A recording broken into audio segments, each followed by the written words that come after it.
world. Thank you for joining us for this webinar on AI.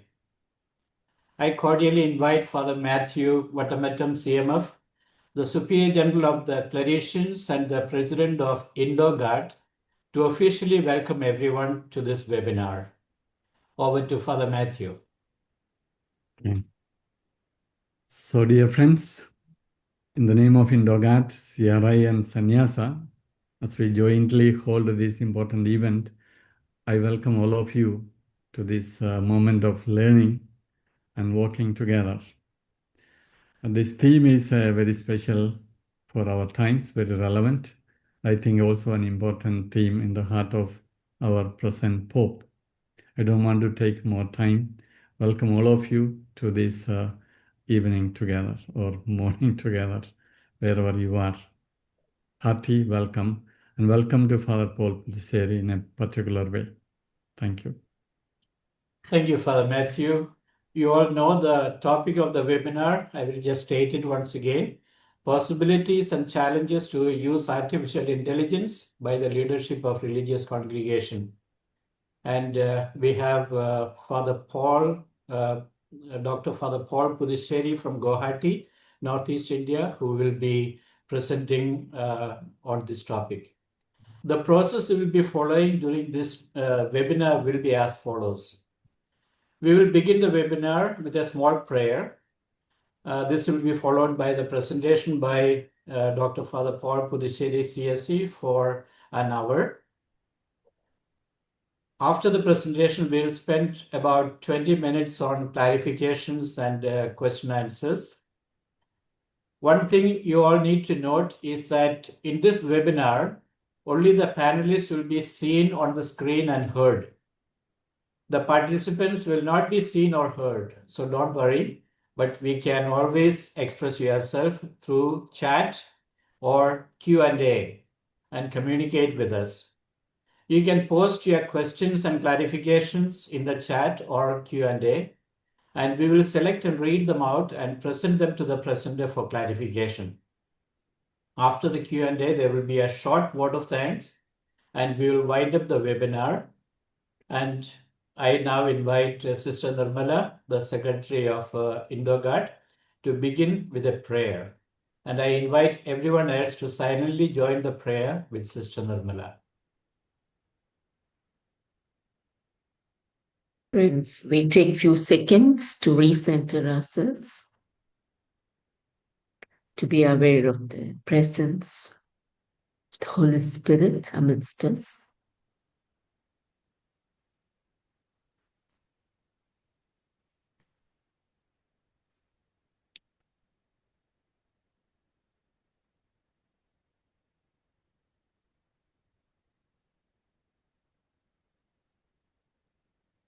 The value and human origin of technology.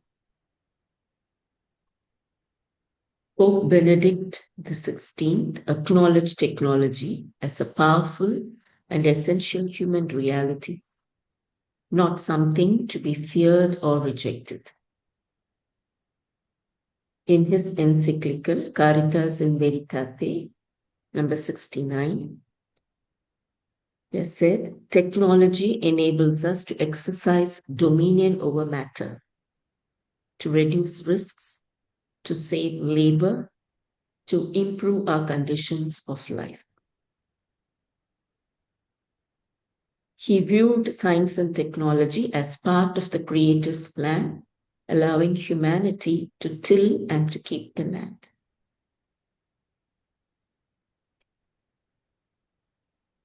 United as brothers and sisters, we thank God for the gift of Creator's plan and all that we are enabled to experience, enjoy, learn, unlearn.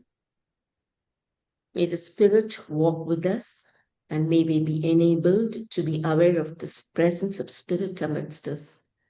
And each village is a leader. The very fact that we are called to proclaim God's good news, we are leaders in our own domain. May we enjoy learning through this session and learning to be leaders who can continue to evangelize people through all that we have as God's plan. We make this prayer through Christ our Lord. Amen. Now I invite Sister Nirmala to introduce our presenter and speaker for this evening. Thank you, Father Emmanuel. And on behalf of Father Matthew and the Indogat team, I would like to thank Father Paul Puducherry, a priest from whole Congregation of Holy Cross, for his availability and his readiness to share his wisdom with us this evening. Father had completed his PhD in Boston College, Boston, and also has ICSSR postdoctoral fellow. And he is one of the well-known educationists known around the globe, and also an inspiring voice for value-based leadership. And it's a privilege that we are graced to listen to Father today. And also, Father, at the beginning, some of you have been listening. Father had been sharing about his experience with various groups, especially his contribution to the Conference of Religious Women of India. So he's one of the leading researcher for CRWI in India. And also Father has led more than 150 leadership programs and more than 1,000 educator workshops. He's also University Grants Commission resource person, advocate at the High Court Bar Association, Agartala. And also he's the Secretary of Northeastern Education Commission.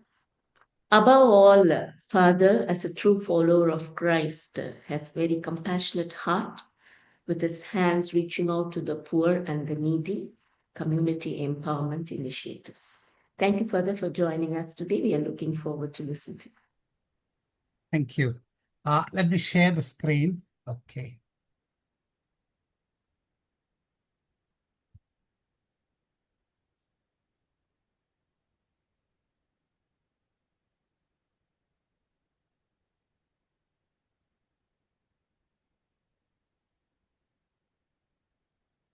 Dear fellow pilgrims of hope,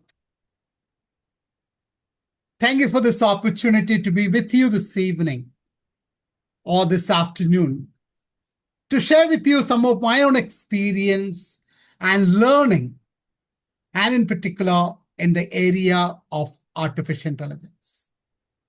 I shall spend time today trying to understand what does artificial intelligence stand for and how we can harness the power of the technology in order to be more effective in our missions and become the agents of pain and love and compassion in our society. Today in Northeast, especially in Assam, it's Kati Bihu. So greetings of Bihu. At the same time, it's a time of Diwali, a time of light. So wish you all a happy Diwali, and may God's light and his wisdom be upon us, each one of us.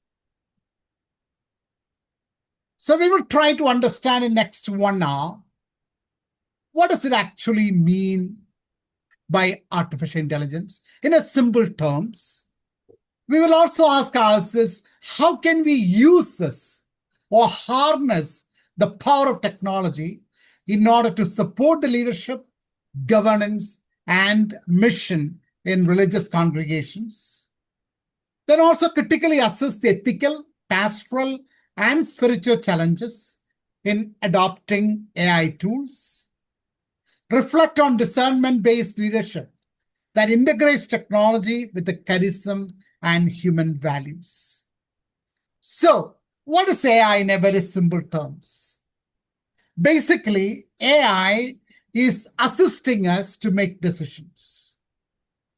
It's helping us to analyze larger data at a shorter period of time and come up with possibilities. And in our daily lives, for example, a predictive text on your telephone or in your mobile that you see, the Google map that you're using it, and again, the translation app that is being used for the mission work. Last week, I was in Hyderabad. I was with a group of AI specialists, and they have developed a robot, which is only just 12 inches, which a doctor can carry in the briefcase. What does it do? It translates what patient says in their respective language to a language that the doctor understands. And it does the vice versa. So doctor's words are translated into the local language of the patient. And is working well, and it's something beautiful. And for us priests, it's a wonderful to create homilies or preparing classes or drafting letters. So there are a lot of usefulness that we have with artificial intelligence. I invite you to look at the screen. What do you see on a screen? You'll see a priest, a brother, and a sister. You know where I made this from? It is an image I created in ChatGPT. I asked ChatGPT, create for me an image of a priest, sister, and a brother, and gave a very clear-cut prompt that the brother be in kurta, sister be in sari, a saffron, color, and priest in cassock. And look at the image that AI generated in a matter of 30 seconds. And it looks so real, right? It's so clear. So AI can do a lot in this context. Pope Francis, in the encyclical, had beautifully brought out the concept of rapidification, or in other words, social acceleration. Amitabh Ghosh, one of the great writers of Bengal, had brought out numerous books and articles on this regard of social acceleration, how the society is moving at a rapid rate, how it is transforming at a rapid rate. And it is in this context, AI has become a gift of the time. The challenge for us is, how do we use this AI?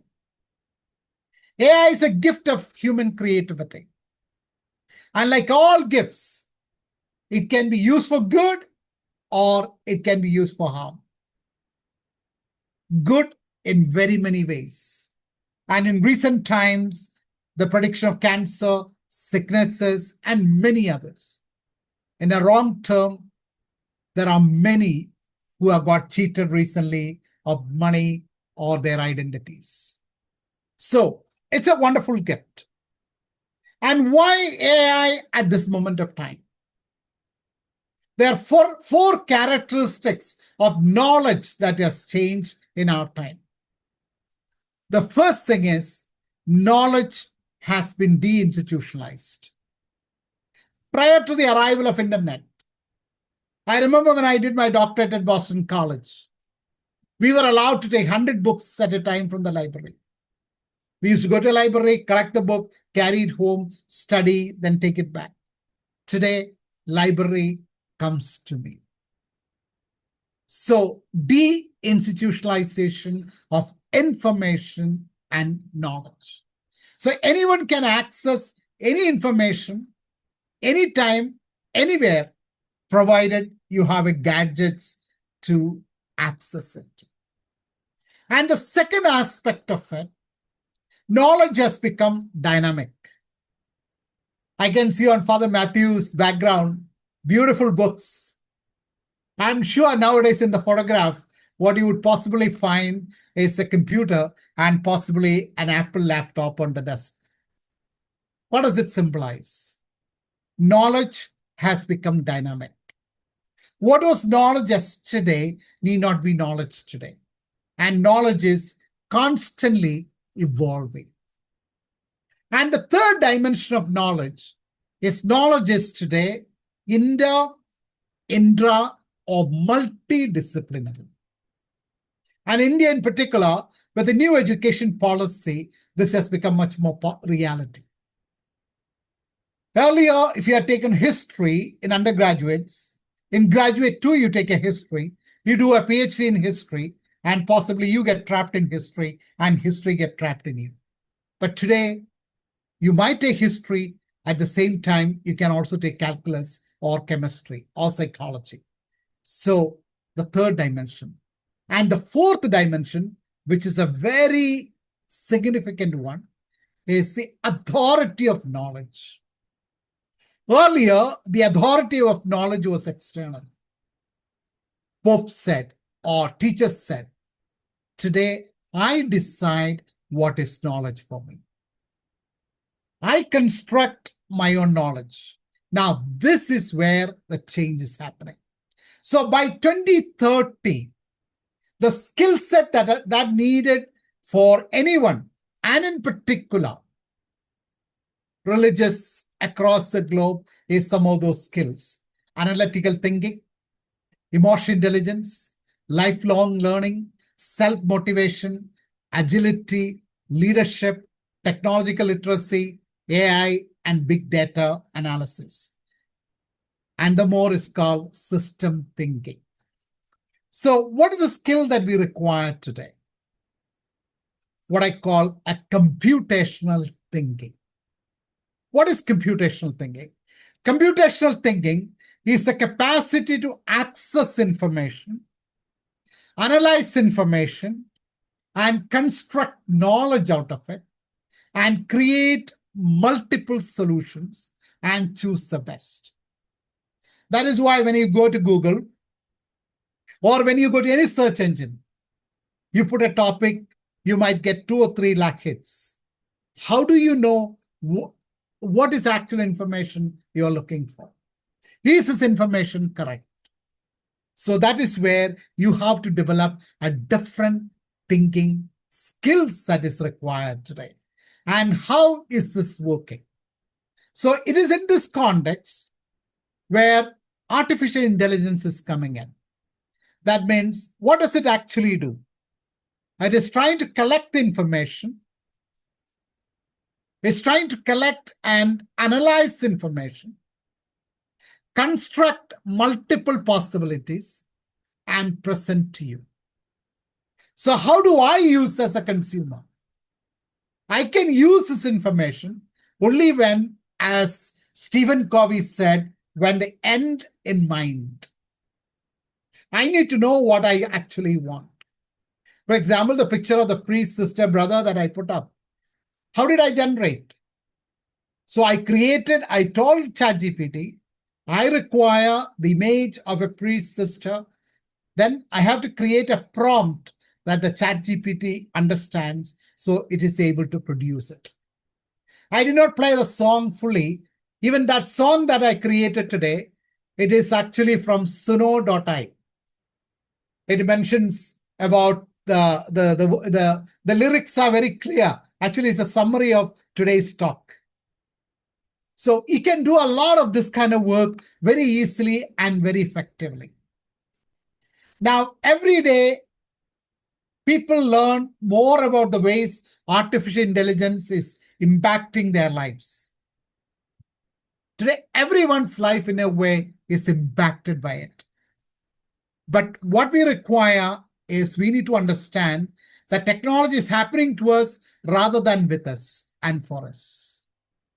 I think this is a challenge for the leadership. At the moment, technology is happening. It is happening for us rather than it is not with us and it is not for us. And that's where the leadership changes. I'm repeating that picture again. Look at the clarity in that picture. Look at the originality. And if I had put a name there, I don't think anyone would suspect that this image was created by a ChatGPT. Because it looks so original, the features are very clear. What you require is a prompt. So if you look at it, I said the priest will not wear a cross. So it did not give that. both the brother and the sister has. And if you look at the detail, the sister has a chain and brother has a rope.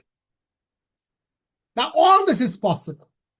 Now, what is the impact? In Madhya Pradesh recently, for a job of 7,500 constables, the lower ranking of police officials, constables, you had 9 lakh applications, which included engineers, PhD graduates, and MBAs. Now, this is going to be the major challenge. That is where we need to be able to, along with artificial intelligence, nurture the human intelligence.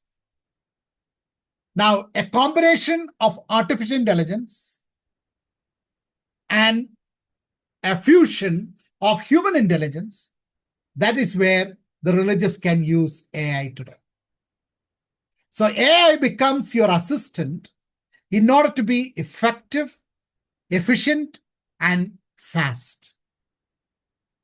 For that, this dimension of intelligence has to be developed. And in this process, anyone in leadership or any as a consecrated person, you will have to grow like the tree. The tree grows both ways, upward and downward. An inward journey, understanding who we are and our mission, and a journey outward, conquering and grappling with the world of knowledge. And these are the human skills that is required today. The civic and cultural literacy, organizational literacy, financial literacy, and digital literacy. I have divided them into 4 areas. Now, when you talk about AI, and if you don't understand these skills or develop the skills, you become a slave and a victim of technology. I think the leadership has to support the membership, not to become a victim of technology, but rather to become or to harness the power of technology for the context of today. So, AI is everywhere today. Whether you go to hospitals, whether it's for safety, everywhere AI has penetrated itself, and it is going to more and more. I think what we need to understand is future of ours will not be written by algorithms. It will be written by people as a collective force. I think this is the role of the leadership. The role of the leadership is that we should not be just driven by algorithms, but it will be we who will write collectively the future of the world. That change required.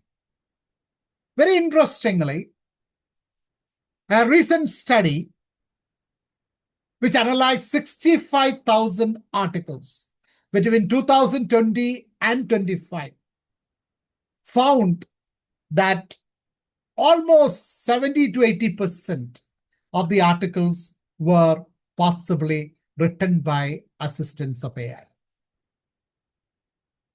What does it speak? That means we are sometime becoming a victim. I think that's where we need to be thinking about. At the same time, there's a creativity. Just yesterday, India has introduced the world's first driverless electronic rickshaw.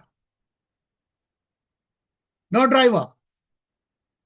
It costs about 4 lakhs and it can go up to 120 kilometers once it's charged. Beautiful. So both sides of AI.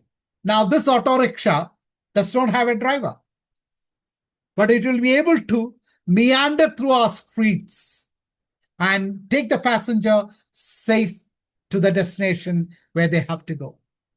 So AI definitely has tremendous advantage. First of all, it is 24/7 availability, increased security, less errors, automation is possible, help us to make the decisions faster, increase efficiency, less risk, and increase productivity. So on one side, definitely we have plenty of advantage with AI, and it will definitely help in increasing security as well as other aspects of decision making and analysis. For example, any congregation wants to do a skill mapping of their membership. It becomes very easy with the assistance of AI tool. So you conduct a survey and you want to do the analysis.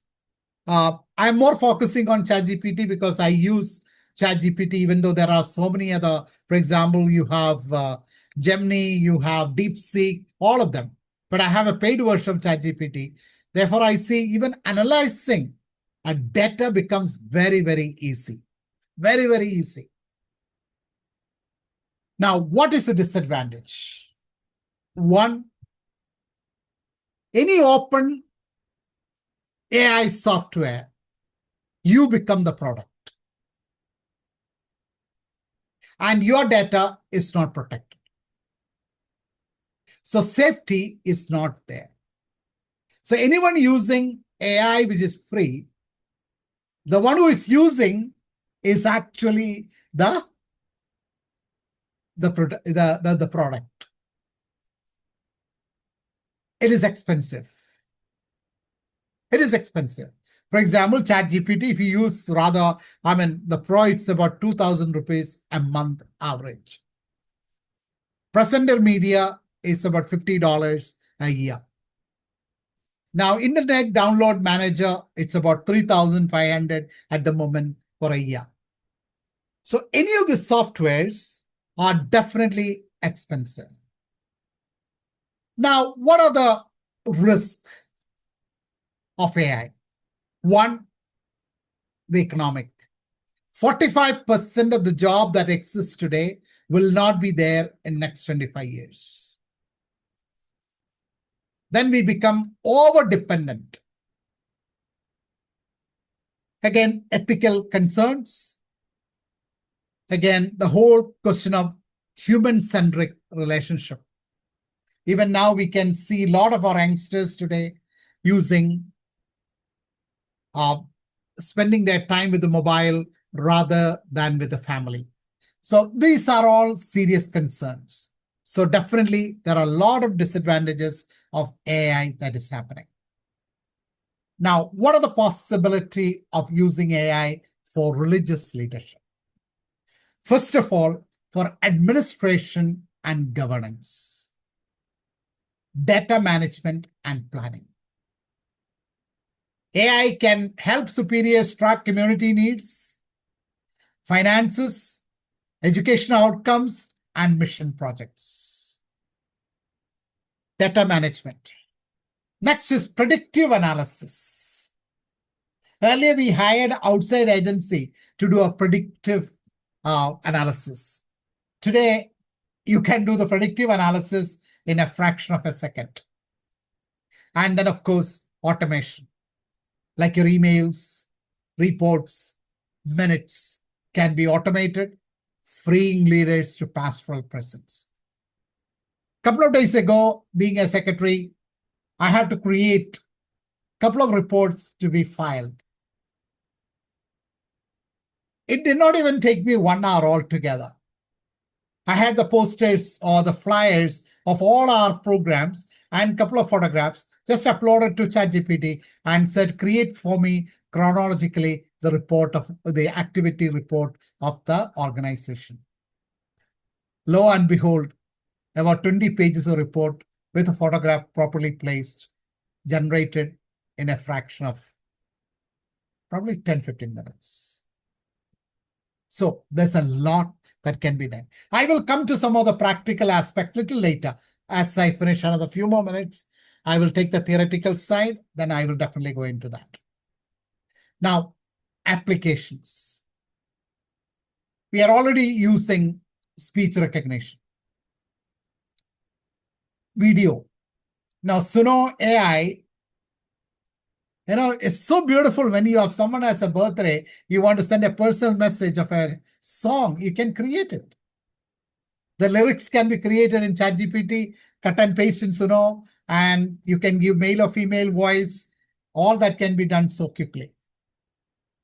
So voice, sentiment, a lot of things that can be done. What about formation and ongoing education? AI can be used quite a lot in this regard. First of all, personalized learning, creating AI-driven platforms, translation of global communication. I'm sure all our general chapters, we had people to translate. I don't think now we'll require any more. That will be definitely done by an AI and almost simultaneously with a very minimal error. Again, resource creation, like Canva and many other softwares can help you to create teaching materials, prayers, reflections, and of course, you can use your creativity in order to do this.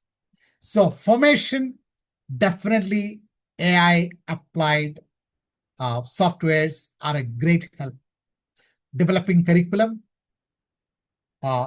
doing the assessment, and tracking the progress of each individual. So again, for mission and evangelization. As I was saying casually in the beginning, hopefully we are training about 30 youngsters in December to become digital ambassadors. What will they be doing? They will be trained to be handlers in social media and Twitter and other AI generated resources to make our presence, our values available to people. So it's a wonderful tool if you want to use for a re-evangelization and a new evangelization in the world. Content creation. There's a website or the AI software called Art2Flow. Art2Flow. In about 2 minutes, you can create a 3 minutes video. You select a character, you put a little story, and it will create for you a beautiful story. Interactive, imaginative, and again, immersive. So the content creation. Third, the listening to the margins. AI can process data from conflict zones, migration patterns. Recently, we realized we have more than 30,000 youngsters in Goa who are from Northeast alone. The data is collected. Now, this data can be analyzed to understand what we can do and what we need to do in order to reach out to them. So listening to the margins, it's a beautiful, beautiful assistance. Now, of course, we cannot forget, Pope Francis, the Laudato Si. Now, if you see that poster on the background here, Echo Spiritual Leadership. I created this probably in 15 seconds. Just 15 seconds. So if you have to do posters, if you have to do images, if you have to do anything that you require, the content creation. Earlier, to create a content like this possibly took us, I don't know how much of time. You went to all kind of softwares, DTP, they cut and pasted, we sat with them, and they put it here. Here we can do in less than 30 seconds. So now, what are the challenges? It's ethical, spiritual, and pastoral concerns. Now, what are we looking at? I think that's where we need to balance the risk of dehumanization. I think this is going to be a major challenge in religious life. I think it's already seen among the senior citizens who are retired and who are getting addicted to mobiles. And they are not interested to talk to the other person. They are not interested to interact with the other person. So the risk of dehumanization. Second, there's no privacy. Practically, the entire concept of privacy and confidentiality is changing. The next dimension is biases and inequality. Now it becomes very easy to create new narratives about people, events, or situations. Because we live in, as philosophers would say, we live in a time of post-truth. If you say a lie 10 times, people think it is true. And that's what's happening with the social narrative. So it is easy with AI to create biases and inequality within the community as well as in society, because we live in the post-truth era. And we become over-dependent and, of course, become lazy. Because the AI can do your work. You know, if you have to prepare a report, well, now most of us are already doing that. So the laziness creeps in, and which will definitely going to affect the mental health as well as the physical health. Now comes the whole theological challenges. How do we understand, the whole concept or understanding of theology? How do we understand our own religiosity? And as I said earlier, AI is creating its own religion because it is creating rituals. It's creating practices. So it's important to think about. Now, how do we move ahead? Why AI matters for consecrated life? One is, as I said earlier, missionary usefulness, language support, multicultural, multi-languages, administration. Recently, I was working with an agency who are concerned with the school ERPs. Now a parent, as soon as the parent comes at the gate, the camera identifies the parent. It goes to the ERP data system, pulls up the mark sheet of the children right onto your screen. So when the parent comes to see the principal can speak to the parent so, as though it is so real. Because all the mark sheets, all the reports, everything is on the screen of the principal. It can become very personable. So there's a lot of things that can be beautifully done. Now, this is where Pope Francis said, technocratic paradigms. AI must serve human dignity and community and not replace it. I think my worry is exactly this. AI may replace the human dignity and our communities if it is not right and proportionately used. AI is a tool. It's not the master. I think that's a key aspect of it. So, ChatGPT or Gemini, Grok, or DeepSeek, all these are good softwares to create homilies. Canva, beautiful designs. Sora, Speechify or Natural Reader. Kanut, Bible quizzes for catechesis. Now, this is the research or writing document AI software that are quite great at the moment.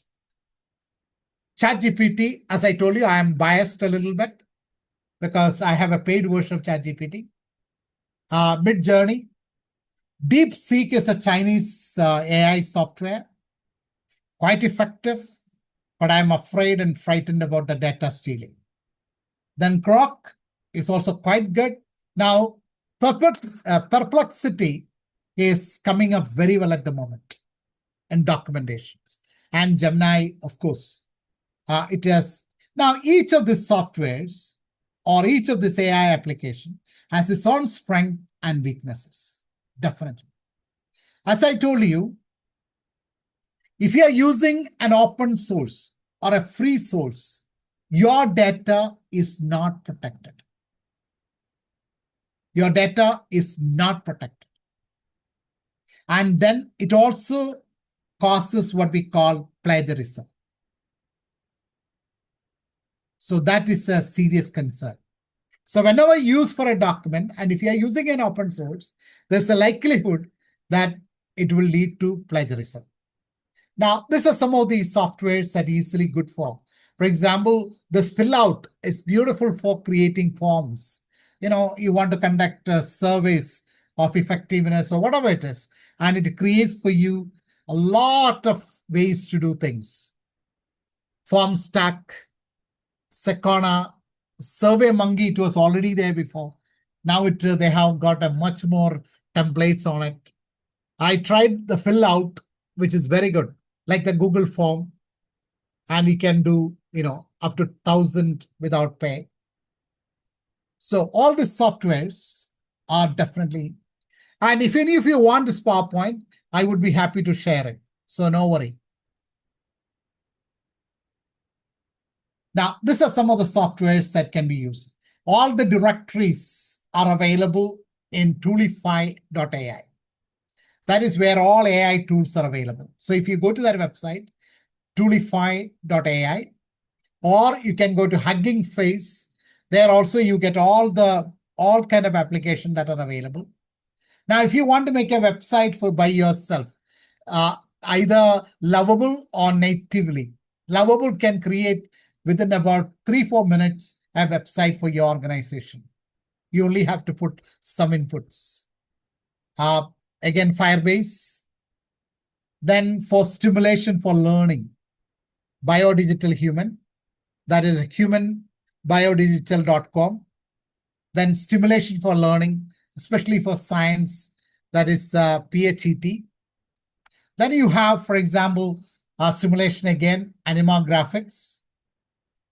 Anytime you want to create a song for birthday, inauguration, visitors, suno.ai. I tell you, it's a wonderful tool. Within about few seconds, you can make a beautiful song, which is so useful. Then again, you have 11LB, which is translating text to speech. Hamva, text to video creation. Kiddo Worksheets, Fast Read. Now, there are numerous softwares of AI applications, numerous of them. Now, as I told you, I am more biased because I have a paid version of the generative pre-trained transformer that is called ChatGPT, basically. And that is what I use it, and I will get into that, how it is used. Now, in any of these places, you have to do what we call prompt. As Stephen Covey said, end in the mind. What do you want? For example, a professional summary. Craft a highly engaging professional summary for my CV that highlights my expertise in industry or skills optimization. If you want a cover letter, write a personalized cover letter for a very clearly, and start doing it. So prompt is what makes things better. Now, after this, I will go to a practical aspect. So AI invites us to make a new kind of leadership, one that is contemplative in spirit, yet technologically competent. Prophetic in vision, yet pastoral in application. Collaborative, building bridges between human wisdom and digital intelligence. So creating a fusion of the human intelligence and the digital intelligence. That is where the leadership becomes prophetic and effective and relevant. In other words, rooted and relevant. Rooted in the spirituality of the empty cross and the empty tomb. Relevant with the digital intelligence. You need the fusion of both in order to be effective, rooted and relevant, so that the religious life today can become more effective, move forward. Now, one of the things that we often hear from priests and others, oh, AI will stop you from thinking. So I used to ask this priest, have you ever used one? No. But we create so much of narratives about it. I think I invite today more and more people, jump into it, to the water, swim. And I learned on my own, basically, all the AI that I'm using at the moment. I know it's a struggle. There's a lot of failure, but at the same time, there's a lot of success. Now, the PowerPoint that you saw today, they are all assisted by AI in creating it. And it's created with the assistance. So there's a lot that we can be doing with it. So, as I said earlier, the future is not written by algorithms, but by hearts open to the Spirit. I think that's where leadership need to not shun technology, but prepare the membership to harness the power of technology and also use the technology in decision making. So after this, I will get into basically, we have some time. So I will go into how do you use ChatGPT for various purposes. And the similar thing happens in any of the other softwares. Unless you want to ask me questions right now. If there are any questions that has come in. So far, no questions have come in, Father. Okay. Maybe we can announce it to the members and then can wait. So now, for example, this is my homepage of the ChatGPT. Okay. So what I have done is I have created projects. There's something called, this is only in the paid version. I have projects on AI, Education Commission, legal, laity, youth. So if I say here, legal, now I want to create, now if I have to create a letter, a suspension letter for a teacher in the school. Okay. So I just write draft for me a suspension letter. Now, for what? Continued absence,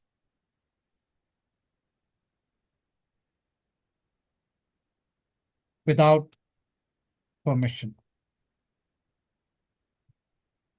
Now, before that, I have already created, I have given instruction to ChatGPT. I told ChatGPT, in this case, assume the role of an advocate who is also priest and draft according to it. So all these letters will be drafted in this way. So if I say, go ahead, see.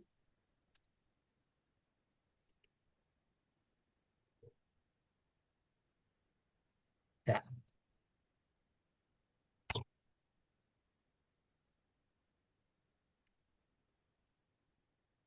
See. Done. Now, if you want to make into canonical term, it will create. You want in a legal terms, purely legal, it will create that. Now, say you want to create, okay, this is, now, for example, you want to create any image. Anything that you want, you can do that. So now, any of this, so you create projects and give on the project, you instruct the ChatGPT what role it should assume. and it will give you the detail. It will function according to that. So that is the way it is done. So it will function according to that. So any of these, for example, Education Commission. So there is the instructions are given. Assume the role of the Secretary Education Commission, who has a wide experience in education and also holds a doctorate and a postdoctorate. Now, any of this, for example, research, there are so many of those projects I have in research, for example. Now, I want to summarize one book. So what I do is simple. Just add the file. Now I have kept it for our advantage. Okay. So I have kept it for our purpose. I just put a book in, in my file. Okay. So leadership communication. So I upload this book and say, prepare the summary.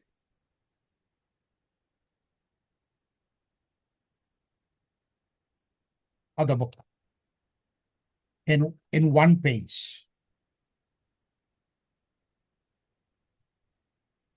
So you can upload up to 10 books at a time.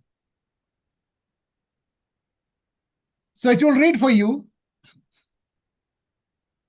and prepare it. See.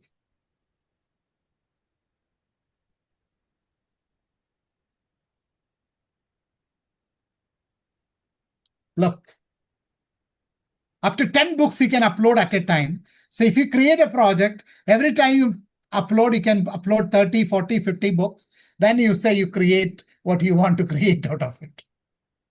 And so then I see it is made into, now as a create a PPT.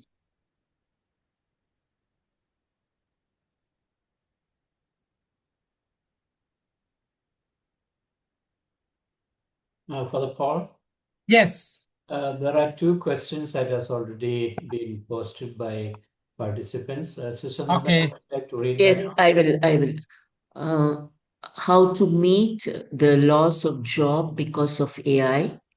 And another question is AI, is artificial intelligence really artificial, or is it fed already by human sources? Start with, we are calling it as artificial because a human brain, it is difficult to analyze the documents, to store such amount of information that easily. So therefore, it's in a way artificial. But it is coming from the human intelligence and not of one, of many. And remember the characteristics of knowledge that I had said. Knowledge has been, or information has been deinstitutionalized. So it's able to access information. Now, second, ChatGPT does not take away your job. Or the AI does not take away your job.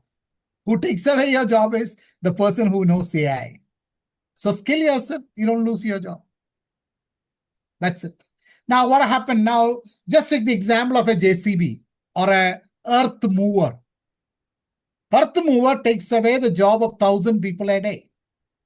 Ordinary casual labor. Now, have they gone hungry?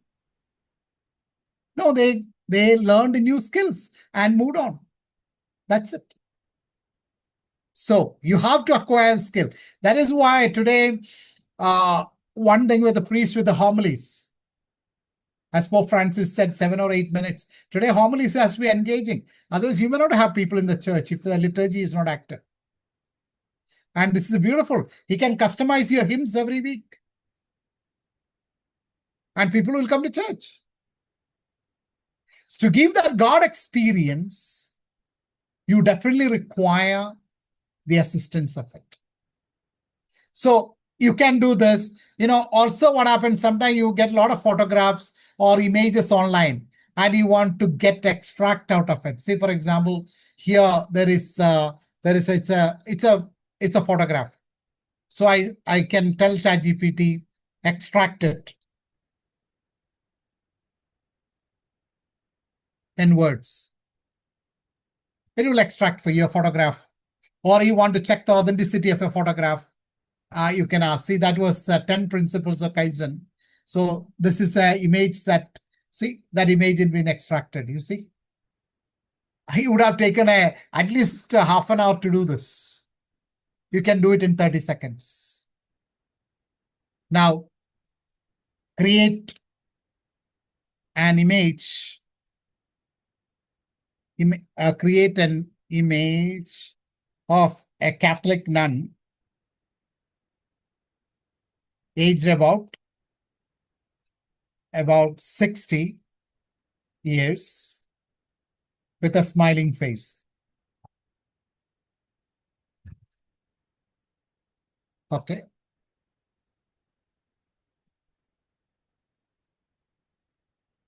So that's a prompt I have given. Now it will create. Now if I say with the Indian sari, it will be different. If you say with a rosary around, with the insignia, so those things will come. Now, what about the second question as it is getting, image is getting generated? Father, there is a question as, will it affect the creativity of doctoral work and hard work of doctoral students? I have been And also helping, the- I'm helping a couple of doctoral students. If you have a paid version of any of these softwares, then I think it is not going to affect, because you are going to upload the textbooks or articles that you are using. So it helps you to do the analysis. And then you do the write-up the way you want to do it. Now, if you are not using a paid version, what happens is it takes information from anywhere. And ChatGPT always says at the end, ChatGPT can make mistakes. OpenAI does not use, other things. See, image is created of a 60-year-old nun. Look, this image. There are many more questions. Maybe Yeah. As far as You can tell me as I do the thing, I can answer all the right. question. Yeah. All right.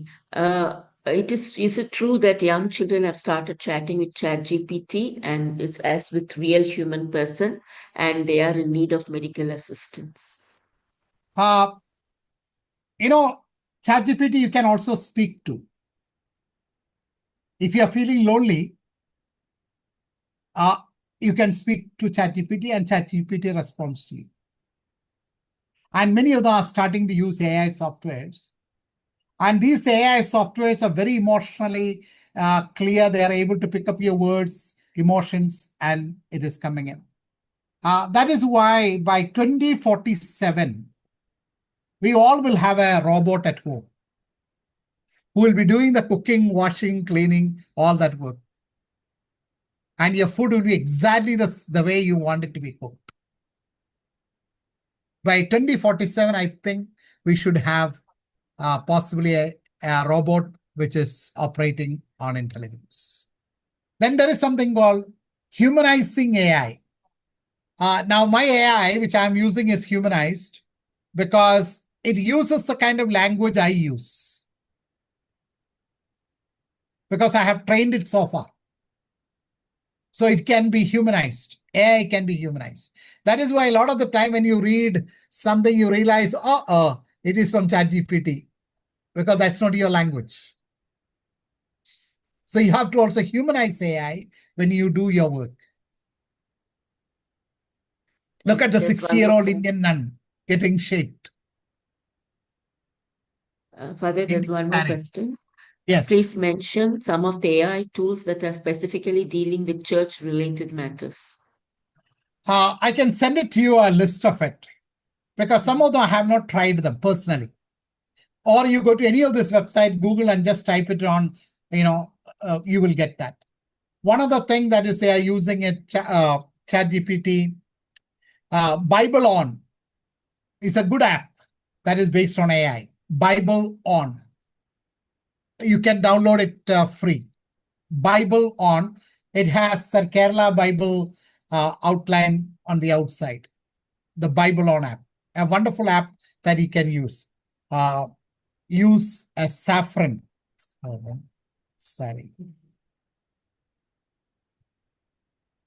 But as you're processing it, I have a question. Could you Yeah. please give some concrete example of skill mapping? At the moment, see, one of my friends used to say, a professor at the university, he'll say, Father, most of your religious houses are graveyard of skills and creativity.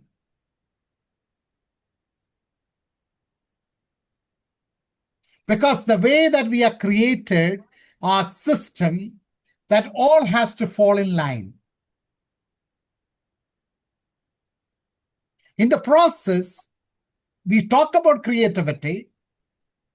It is like all our chapters. We begin with, in response to signs of the time, we start that way. But at the end of the chapter, we never talks about signs of the time. We talk how much of money we have to start a new center. So I think there is a mismatch there. I just complete this. Use a saffron sari and a rosary on the neck. For Paul, Yeah. maybe instead of that, if we can focus on the questions, we have many of them that's coming up. So Okay, please. maybe No problem. I can do that. This will keep generating. Yes. now that may be a little bit of a distraction. Maybe we can focus on the questions a little more. Okay, please. You want me to go to a screen or you like to read out the question? Well, we will read out the questions for you, Sister Nirmala. Okay. Will do that. Yes. Sure. Father, could you explain about predictive analysis? Predictive analysis. Now, what they are doing a lot with this medical field, particularly in the area of cancer, they are doing it for eye problems they are dealing with. The similar thing we can also do in the congregations. Taking the history of the congregations, the personnel's details, their qualification, once it is all fed into, then we know what is the level of people are. Like the health conditions. Now, many of the time, we do not know how our personnel going to be, say, 2030. So if the current data is given clearly, it will analyze for you. I mean, it may not be fully accurate, but it will be quite accurate, saying that by 2030, 2035, 2040. So the full data has to be created and given to. So predictive analysis is when we are able to give them a certain amount of data, which is factual. Based on that, ask it to predict the future. And there are a lot of parameters that has to be filled. Otherwise, it will not be able to do it. Now, how many individuals you have? What are their qualifications? What kind of work they have been doing? And all those, that is why there is a Christo app. If any of you like to do that, Christo app created by Aloit. They are creating a app for congregations to put all their details into it. And after putting the detail, they can do all this predictive analysis of what the personnel looks like, who can be placed, what can be done, how much of strength has left, all those things. But the data has to be filled in. The challenge is filling the data. That is why they started that app called Christo app. Mr. Thompson is the one who is doing that at the moment.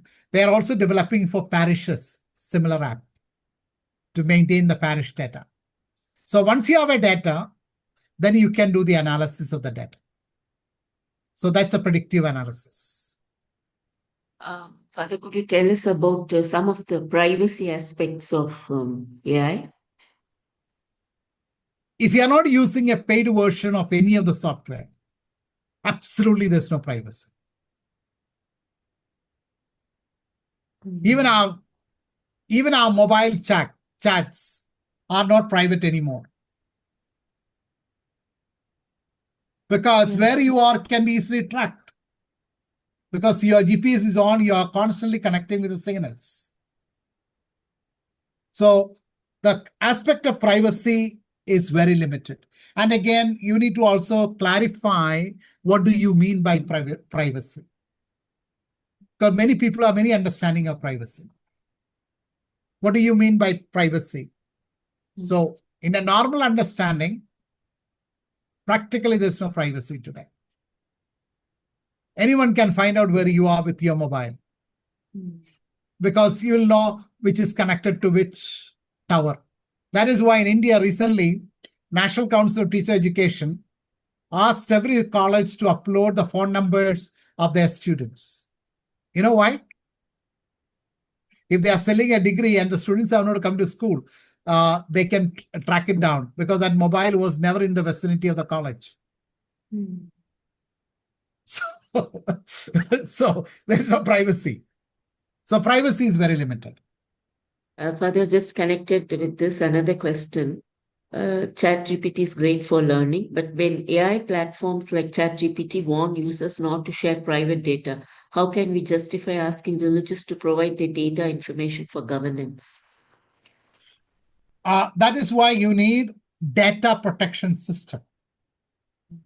Now, when I told you about the Krista, they will customize for you. And that data will not go out from there. Okay. And you have to pay for it. There are two certifications. I forget the name of that certification. There are two certifications which says this website or this data is safe. That is why when you have a website or when you have in a congregational website and all, there are people who will come to you and say, Father, sister, I can do this for this much of rate. And they might give you a very cheap rate. Someone might give you a high rate. You will have to ask, what's the data protection? Can others hack it? Today, many schools and colleges, their websites have been hacked, and then they start negotiating for a ransom. Or they start posting all kind of nonsense on your website. So that you will have to pay. Pardon? Question related to that. How are we assured that the paid version has privacy? Anyway, we are uploading our data. There is an agreement when you do that. You enter into a contract. And in that contract, it's very clear. Yeah, Father Paul, there was one more question about skill mapping. Yes. It was left unanswered. So can you please explain that concept? Now, remember I put a website on a link on, I'll go back to that. Okay, I'm getting out of this, okay? I'll get back to the... Okay. Yeah, you can stop sharing and you can focus on the question. I'll just go back to that is, am I sharing it? Okay, I have already put it here, skills. Are you able to see this? No. You may have to close this particular.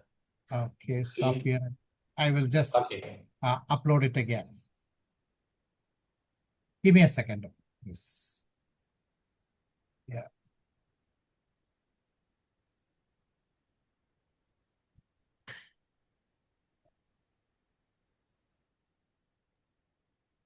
Okay, we can see it now. Okay. Now, basically, when you talk about skills, you are also looking at the soft skills and also you are looking at the capability and competence.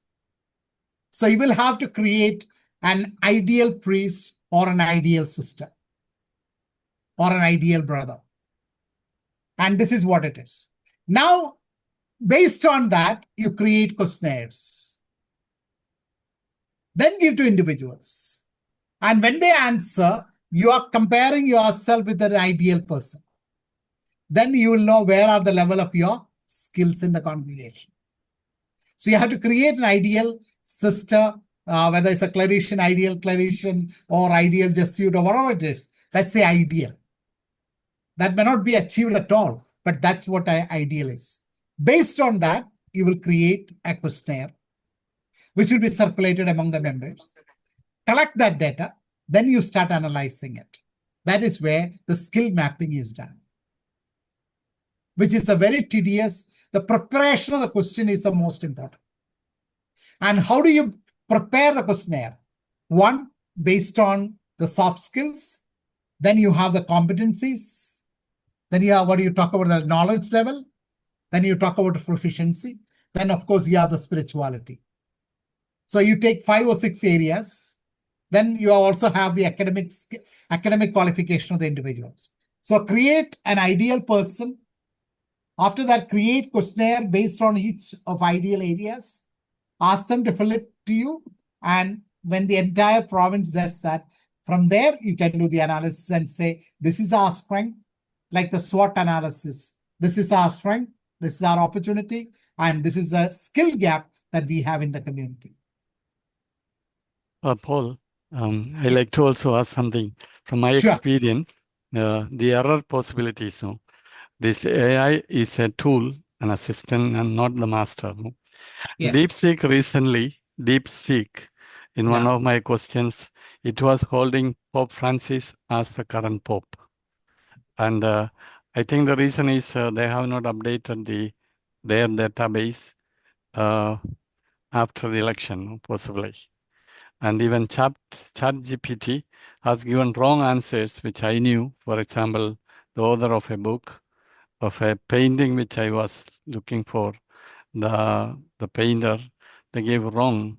And I said, it is wrong. And they said, absolutely sorry, I made the mistake like that. No? What do you say about that aspect of error? There is an aspect of error, very much. Now, for example, if you write something and you say, I want a quote verbatim from Pope Francis, okay?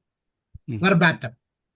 And if you give an MLA or APA style format, it will give you page number. And sometime when you counter check, you realize it is not there. So sometimes AI also makes up, do a little bit of bluffing. That you have to be aware of it. That is where your human skill becomes important. For Paul, there was one more question. I want to just read it out. What is a guarantee that paid version has privacy since you are anyway uploading your matter? So how can we guarantee that? I think you answered already. You can guarantee because you are paying for it. That's why you are paying for it. Okay. It is like your website or your any data system. The more you pay, I am not saying the more, you are getting more security provisions. And at the end of the day, there's nothing secure. Because you have every software company has got the hacking team.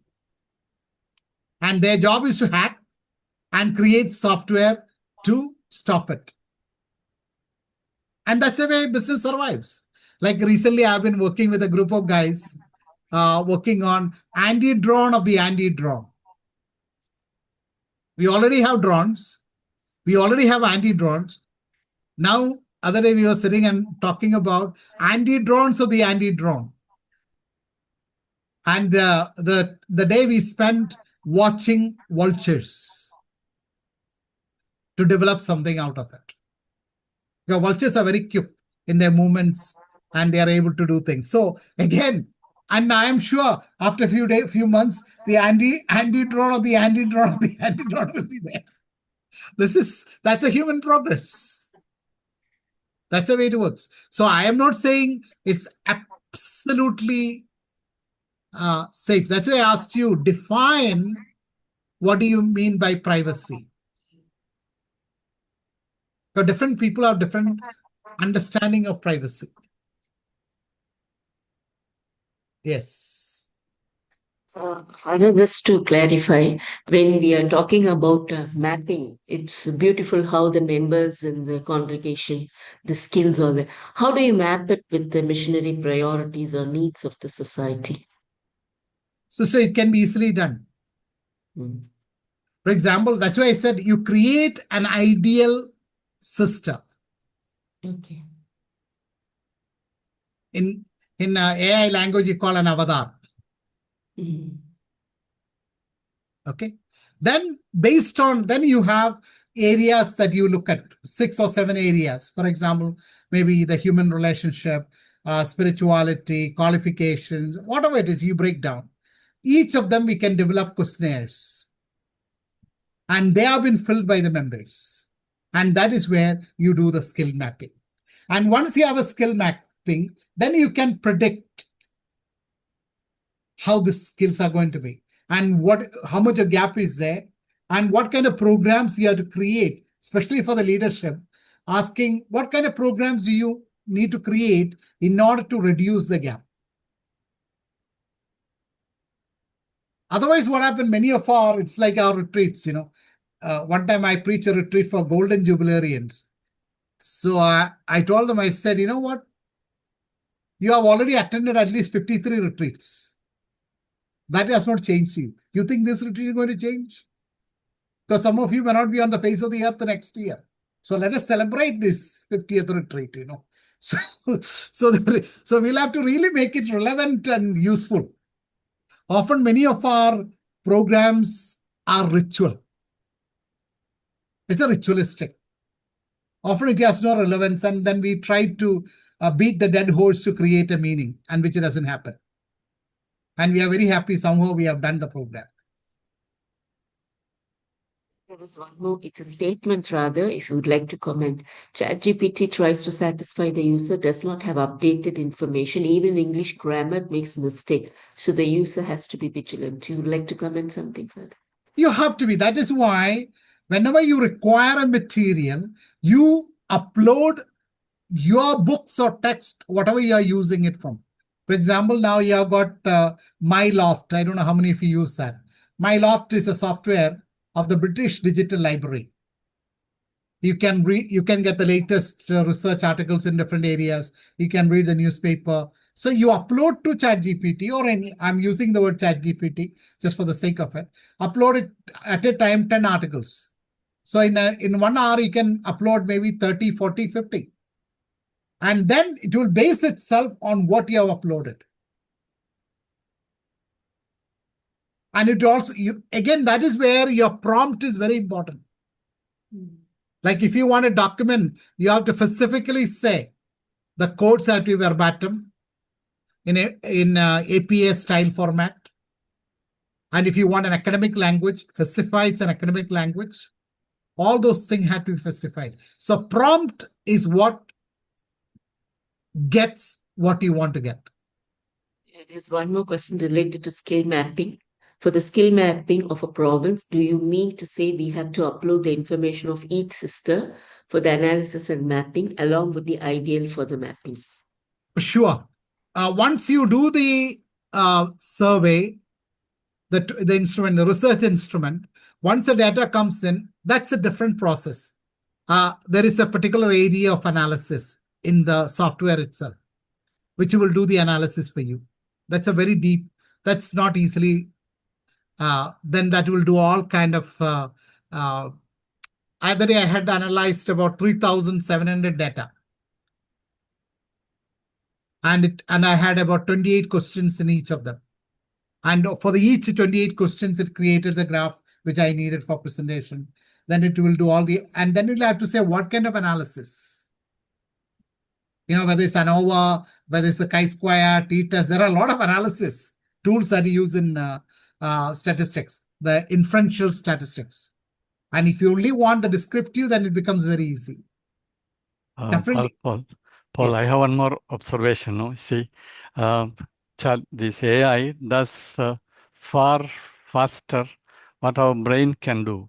Yes. But there is something in us, which is what we call heart and our soul, a bigger area which comes into play when we deal with situations.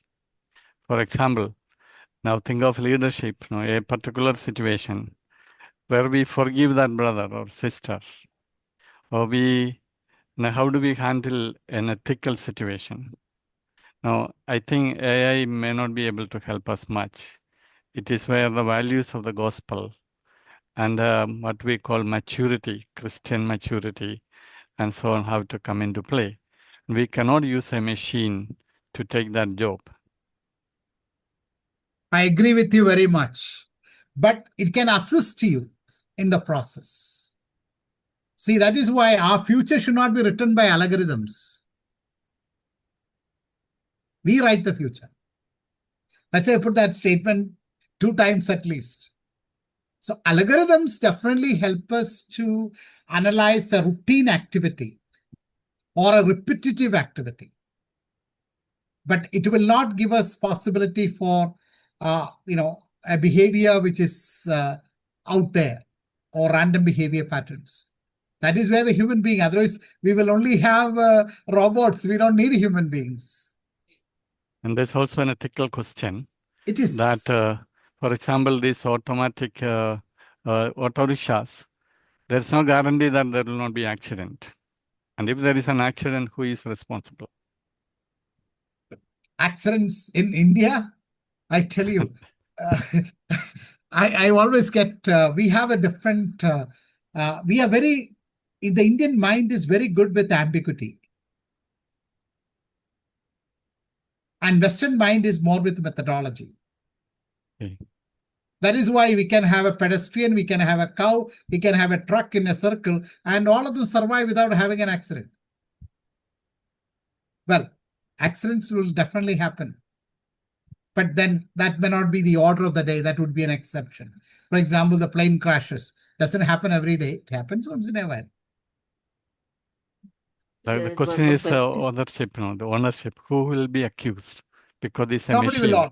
Now this aircraft fell down. Who is owning the ownership now? Finally, the dead pilot will become pilot error at the end. But the company has to pay to the Yes. people. That will this. come. That's why insurance is there, no?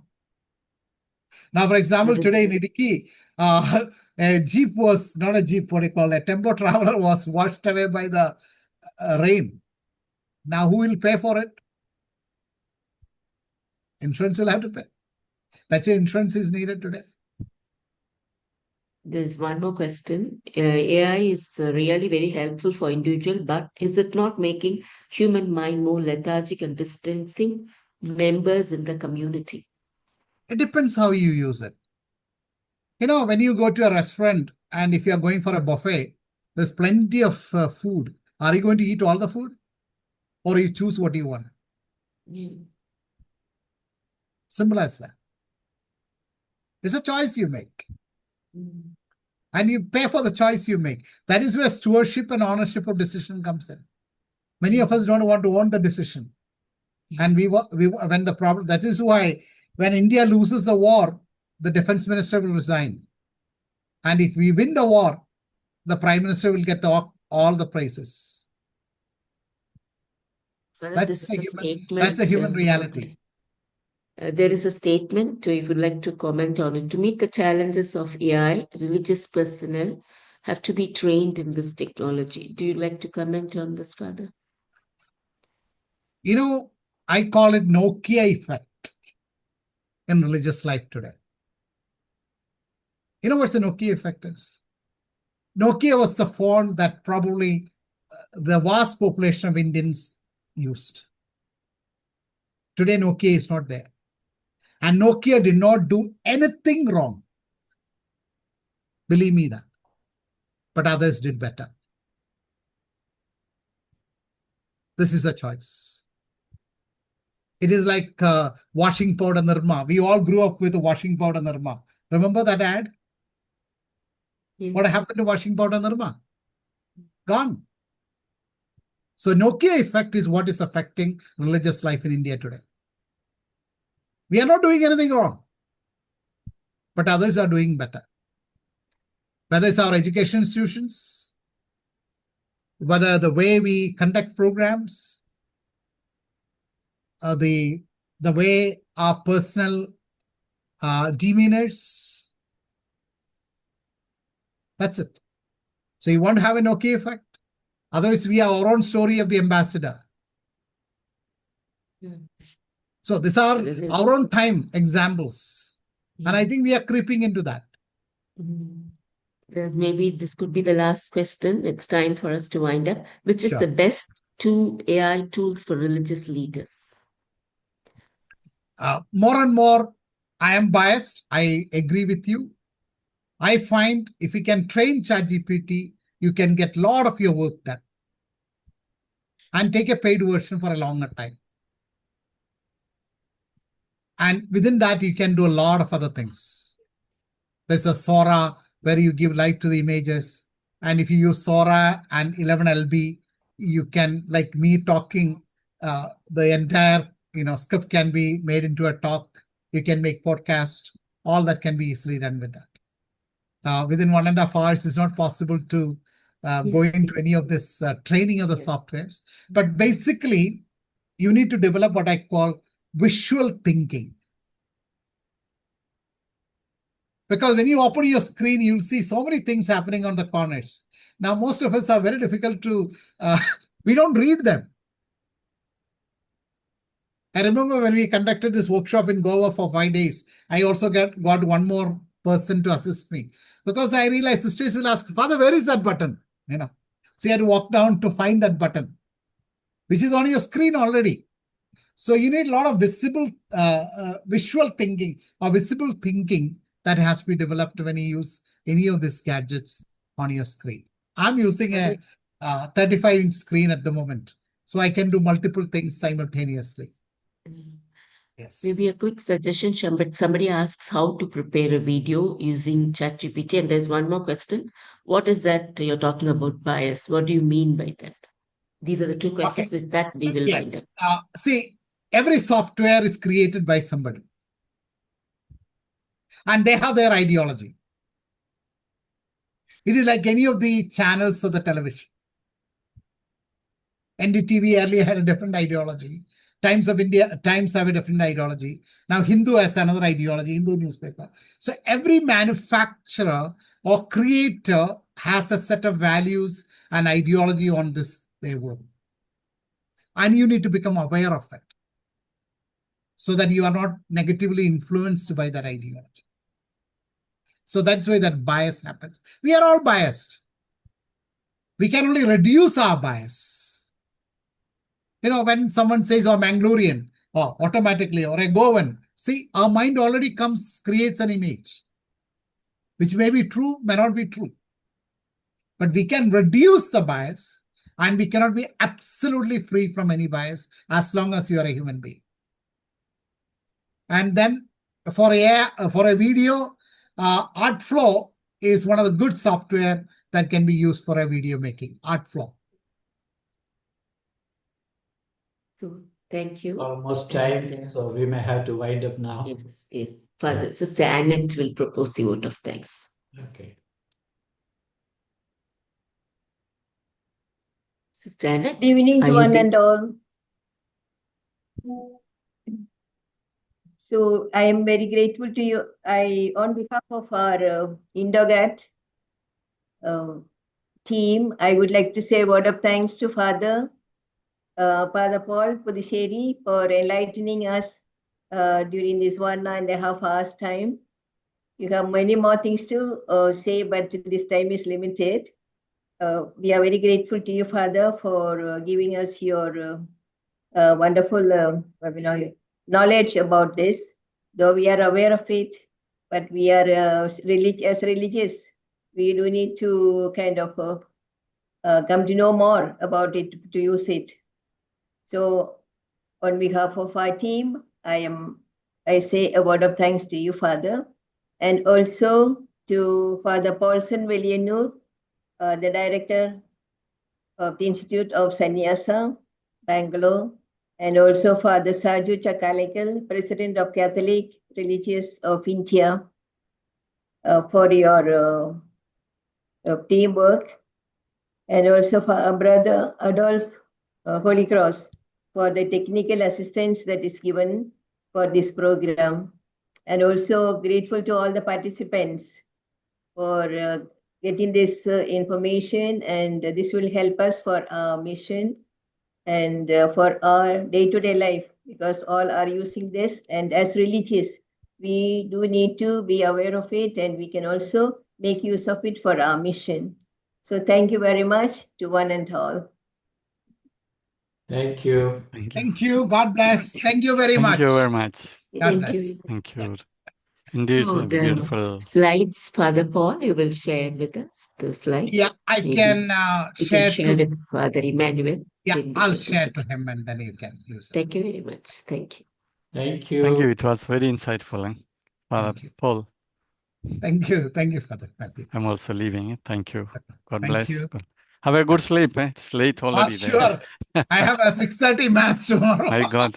Okay. Okay, Yeah. thank you, Father Paul. Okay. So we'll close the session. Yeah. Yes. Okay. Thank you. Thank you.